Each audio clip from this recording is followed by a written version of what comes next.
नमस्कार, संविधान टाइम्समध्ये आपले स्वागत आहे। उमरी तालुक्यातील लिमटेक गावामध्ये शेती काम करत असताना एका व्यक्तीची शॉक लागून बैलाचे मृत्यू झाले आहे। पाहूया पुढील विशेष घडामोडी। जिल्हाधिकारी कार्यालयाला निवेदन देण्यात आले आहे।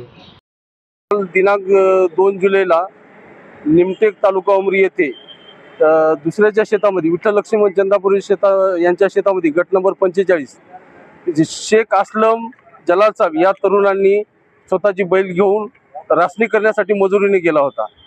त्यावेळेस त्या ज्या पोल होते, विद्युत पोल असते, त्याच्यात इन्सुलेटर नसल्यामुळे त्या जमिनीतून, त्या तारामधून जमिनीत विजेचा प्रवाह उतरला आणि त्या ठिकाणी बैलाचा स्पर्श होऊन आणि त्याचा स्पर्श होऊन ते जागीच मृत्यू पावलं। त्यावेळेची आम्ही त्या ठिकाणी पोलीस पंचनामा, कृषी अधिकारी यांना बोलून त्यांचा पंचनामा घेतला, महसूल विभागाचा पंचनामा घेतला, सर्वांचे डॉक्युमेंट घेतले आणि त्याच्यानंतर आता मुख्यमंत्री सहायता निधीमधून काहीतरी मदत मिळावी तात्काळ, आणि जे दोषी MSCBचे कर्मचारी अधिकारी असतील त्यांच्यावर तात्काळ गुन्हे दाखल होऊन त्यांना निलंबित करण्यात यावं अशी मागणी आमच्या परिवाराकडून होती।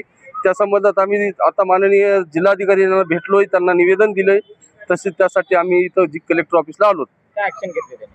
जिल्हाधिकाऱ्यांनी आम्हाला पाठपुरावा करतो असं आश्वासन दिले।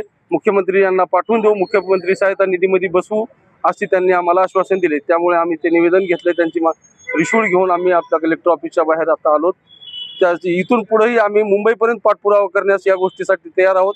मुख्यमंत्री देवेंद्र फडणवीस यांना आम्ही पर्सनली जाऊन मुंबई येथे निवेदन देण्याची आमची तयारी आहे।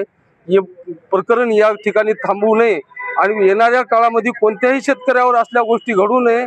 येणाऱ्या काळात अशा गोष्टी घडून MSCBच्या दिरंगाईमुळे, यांच्या निष्काळजीपणामुळे शेतकऱ्यावर होणाऱ्या अन्यायाला कुठंतरी तळा बसला पाहिजे, यासाठी आम्ही नक्कीच प्रयत्न करू।